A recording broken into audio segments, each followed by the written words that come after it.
வயசுக்கு வந்த பிள்ளைய கூட இப்படி ஒளியாதுடா. 5 முறை சாம்பியன் இப்படி ஒளிய வச்சுலடா. விட்டவும் மாட்டேங்குது.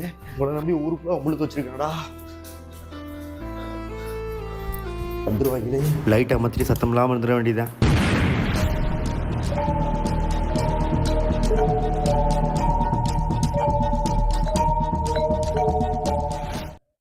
ஒளியிலே தெரிவது கடப்பறையா குஜிலி மஸ்து யாரு செஞ்சது ஒருபோதும் ஜெயிக்காம தினமும் தோக்கணும். மேட்ச் முடிஞ்சு மாப்பிள்ள. ஆமா மாப்பிள்ள, மும்பைக்காரங்க இன்னைக்கு தீயா அழுகுவாங்க. அவன் அழுவுறத பார்க்க கண்டிப்பா ராஜ்பிரியன் வருவான். அவனை பிடிக்கணும். மங்காளி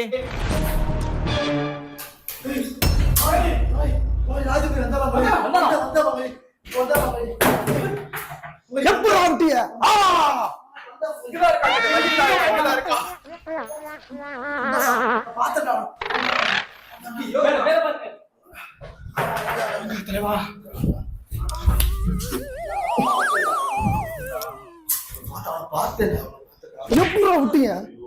எப்படா விட்டீங்க?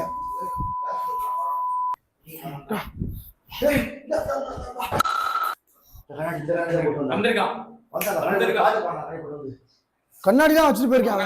பாட்டு பாடினாண்டா. நீ பிடிக்காம பிடிங்கிட்டு இருக்கியா? மேட்ச் தோத்த பயத்துல உட்காந்து பாட்டு பாடினாண்டா. பார்த்து அவன் கண்ணாடிதான். உன்னை தான் குஜிலி மஸ்த் பண்ணிட்டாங்கல்ல, நீ நேரம் எங்க ரூம் போற வேண்டியதானே? குஜிலி மஸ்த் பண்ணது நீங்க தானடா. ஆமா, அது உண்மை. இருந்தாலும் வெறி உண்டா அலையறான்லப்பா, அதுக்காக தான் சொன்னேன். இன்னைக்கு நல்லா யோசிச்சு பாரு. திடீர்னு தட்டுக்கிட்டு எடுத்து அடிச்சு தட்டு ஒரே அடி அடிச்சு கொண்டு யோசிச்சு பாரு. எப்படி அடிப்ப? அப்படியே அடிப்பா. தோத்து போய் 9வது இடம், நாங்க 8வது இடம். 9 இடத்துல இருக்காங்க, இருந்தாலும் சாம்பியன் தானே. நாங்களும் சாம்பியன் தானடா. ஆமா ஓடிச்சாண்டா. ஆமா, நான் அடி அடிச்ச பங்காளி சாயந்தரம். நீ இதெல்லாமே எங்களோட சண்டை வர போடுற. எனக்கு லாலிபப் நீங்க போனாடு அப்போ பாரு திமுற அடங்கல லாலிபப் பாரு. அவன் கிடக்குறா, தோத்து போயிட்டு அழுகுறான் அவன். ஆமா,